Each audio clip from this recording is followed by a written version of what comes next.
में जोश हाई नजर आता है। शहनवाज हुसैन ने कहा कि भागलपुर के लिए एक तरह से आज उत्सव का दिन है। लोगों को उम्मीद है कि पीएम मोदी आज भागलपुर से बिहार को बहुत कुछ सौगात के तौर पर देने वाले हैं। ही अलग है, वो 3 राज्य जीत के आ रहे हैं। दिल्ली जीतने के बाद, देश का चुनाव जीतने के बाद, हरियाणा का चुनाव जीतने के बाद, महाराष्ट्र का चुनाव जीतने के बाद वो बिहार की इस सरजमी पर भागलपुर में आ रहे हैं। तो एक विजेता व्यक्ति हैं, उनका स्वागत तो है ही, और वो जो देश के लिए काम कर रहे हैं, ये बड़ी बात है कि वो यहाँ आज किसानों के अकाउंट में 19वीं किस्त डालेंगे। लेकिन भागलपुर के लोगों को और बिहार के भी भाग्य में आज बहुत कुछ मिलने वाला है, ऐसी उम्मीद है, ऐसी अपेक्षा है। तो इधर प्रधानमंत्री नरेंद्र मोदी के बिहार में कार्यक्रम से पहले विपक्ष के नेताओं ने मोर्चा खोल दिया है। आरजेडी अध्यक्ष लालू प्रसाद ने सोशल मीडिया पर पोस्ट कर निशाना साधा और लिखा कि आज बिहार में झूठ और जुमलों की बरसात होगी। चुनावी साल है और इसलिए लोगों को भ्रमित करने के लिए केंद्र की देश भर की योजनाओं का शिलान्यास और उद्घाटन अब दिखावटी रूप से बिहार से होगा, लेकिन बिहार को कुछ नहीं मिलेगा, ना ये कुछ देंगे। तो अब सियासत भी गर्म होती हुई, जिसमें लालू प्रसाद ने सोशल प्लेटफॉर्म एक्स पर जाकर एक पोस्ट किया और इस पोस्ट के जरिए निशाना साधते हुए ये कहते हुए कि सिर्फ और सिर्फ दिखावा है, बिहार की जनता को कुछ मिलने वाला नहीं है। तो पिता लालू प्रसाद के साथ ही बैठे तेजस्वी यादव ने भी प्रधानमंत्री नरेंद्र मोदी के दौरे पर पलटवार किया है। तेजस्वी यादव ने कहा कि बिहार में चुनाव है तो सभी बड़े नेता यहां जरूर पहुंचेंगे, लेकिन पीएम मोदी ने इतने सालों में बिहार को क्या दिया, ये सवाल जस के तस खड़ा है। उनके वादे क्या हुए, ये सवाल भी पूछा जाएगा। इस पर भी उन्होंने तीखे तरीके से प्रहार किया। बिहार का चुनाव है और एकमात्र चुनाव सिर्फ बिहार में ही होने वाला है इस साल में। दिल्ली का चुनाव खत्म होते ही हमने पहले भी कहा था कि सब बिहार कूच करेंगे, कूद कूद के लोग जो है बिहार आएंगे। प्रधानमंत्री जी आते हैं, अच्छी बात है, लेकिन जब आते तब जुमलेबाजी करते हैं, जुमला बोलते हैं, बिहार के लोगों को ठगने का काम करते हैं।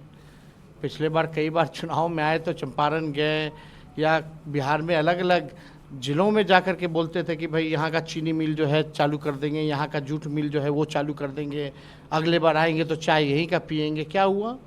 तो पीएम मोदी के भागलपुर दौरे पर सियासत गर्म है। नेता प्रतिपक्ष तेजस्वी यादव ने सवाल उठाए हैं, जिस पर केंद्रीय मंत्री चिराग पासवान ने जोरदार तरीके से पलटवार किया।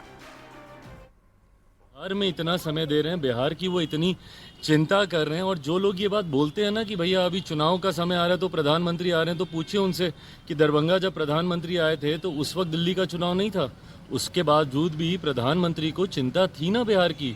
जब यहाँ पे हम लोगों ने जनजातीय दिवस, गौरव दिवस हम लोगों ने मनाया था, जमुई में प्रधानमंत्री आए थे कि नहीं आए थे? चुनाव में, लोकसभा में प्रधानमंत्री जी ने जो जो वादे किए, एक एक करके प्रधानमंत्री अपने हर वादे को पूरा कर रहे हैं।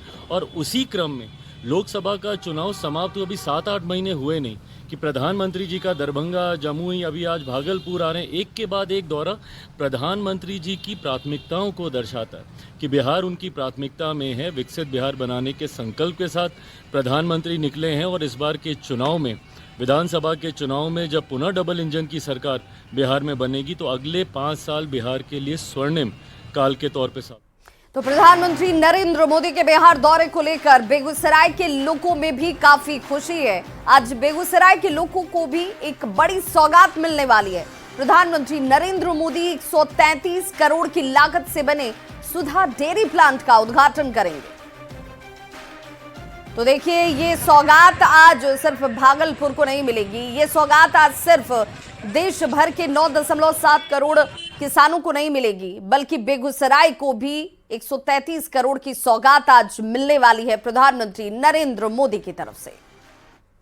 प्रधानमंत्री नरेंद्र मोदी आज भागलपुर आ रहे हैं और इसको लेकर बेगूसराय के लोगों में भी खुशी है। खुशी का कारण, मुख्य कारण जो ये है, आज प्रधानमंत्री नरेंद्र मोदी के द्वारा डॉक्टर राजेंद्र प्रसाद जो है दुग्ध उत्पादन समिति बड़ौनी की शाखा को 133 करोड़ रुपए की सौगात दी जा रही है। अब अभी आपको दिखाने की कोशिश कर रहे हैं, यही वो बिल्डिंग है जहां दुग्ध से निर्मित जो सामान है उसको संचयन किया जाएगा, वहां सुरक्षित रखा जाएगा और निश्चित रूप से जो है किसानों की लागत पर भी और मुनाफे पर भी इसका प्रभाव पड़ेगा।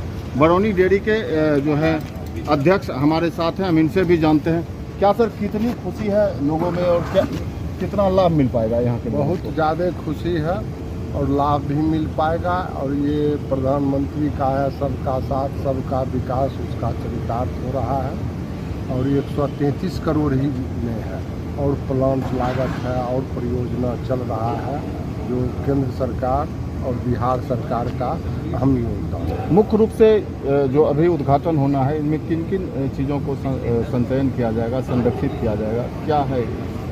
ये प्रोसेसिंग प्लांट तो अभी नहीं है, मिठाई बनाने का हर ढंग का मिठाई इस प्लांट में बनेगा, प्रोसेसिंग भी होगा। पुराना प्लांट बहुत पुराना था, इसका प्रधानमंत्री और बिहार सरकार का योगदान है। का जो कार्यक्रम है ये डेयरी द्वारा उत्पादित विभिन्न प्रकार की मिठाइयाँ इत्यादि, उसके लिए एक अलग संयंत्र लगाया गया है जहाँ सुचारू रूप से अच्छे ढंग से मिठाई का निर्माण करके सुरक्षित रखा जा सके और लोगों के बीच पहुंचाया जाए। तो उत्पादन से लाभ मिल रहा था और इस परियोजना के सफल होने के बाद जो ये संयंत्र लगाया गया है, तो जो उत्पादित सामान होगा जैसे मिठाई वगैरह या जो भी दुग्ध निर्मित सामान है, उनकी सुरक्षित उनको यहाँ रखा जाएगा जिससे वो अधिक समय तक सुरक्षित रह सके। तो निश्चित रूप से कहीं न कहीं इसका सीधा असर किसानों के उत्थान एवं उनकी आर्थिक आय पर पड़ेगा, तो इसको लेकर लोगों में काफ़ी खुशी भी देखी जा रही है। संतोष कुमार, न्यूज़ 18, बेगूसराय। तो प्रधानमंत्री नरेंद्र मोदी के बिहार दौरे पर केंद्रीय एमएसएमई मंत्री जीतन राम मांझी ने कहा कि पीएम किसानों को बढ़ाने के लिए लगातार काम कर रहे हैं। सभी पूर्वोत्तर राज्यों का विकास ही पीएम मोदी का लक्ष्य है और इसी लक्ष्य को पूरा करने की दिशा में लगातार प्रधानमंत्री की तरफ से कार्य किए जा रहे हैं। का पूर्वोदय की कल्पना है।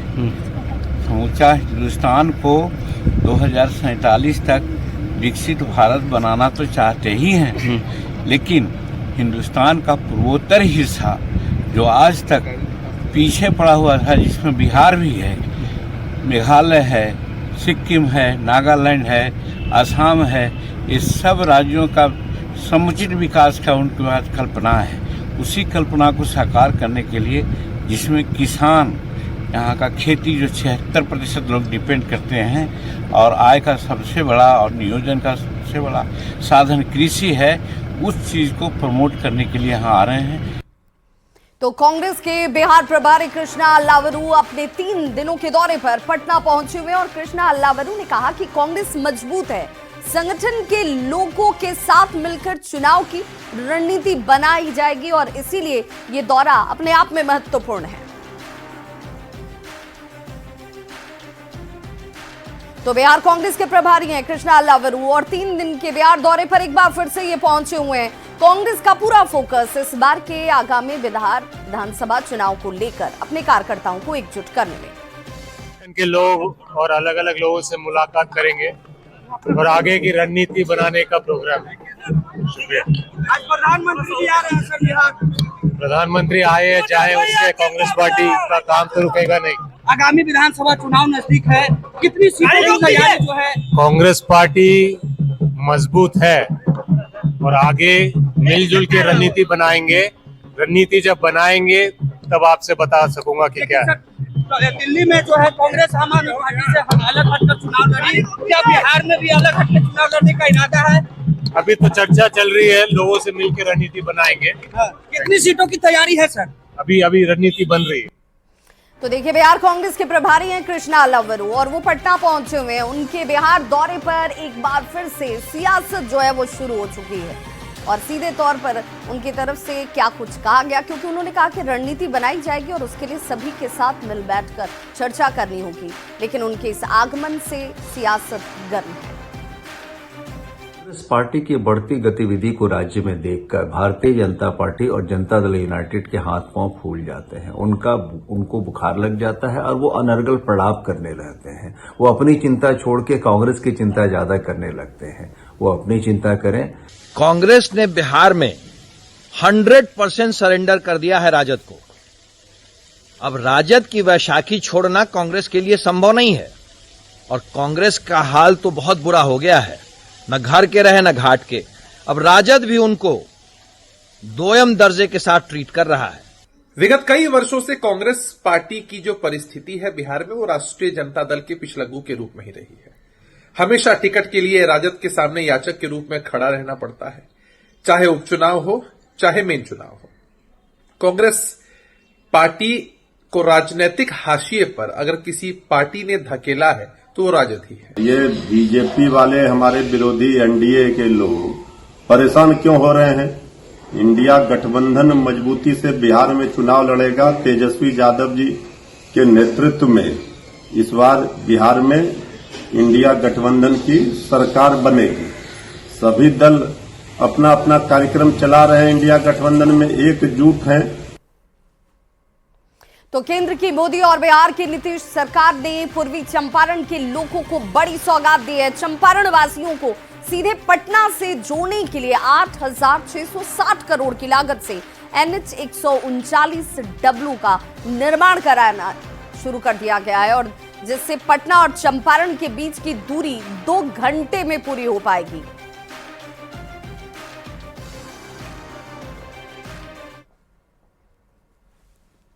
और इस वक्त बड़ी खबर आ रही है पटना से, जहां पर मसौड़ी में 7 लोगों की मौत के मामले में पिछले 15 घंटे से रोड जाम की स्थिति बनी हुई है।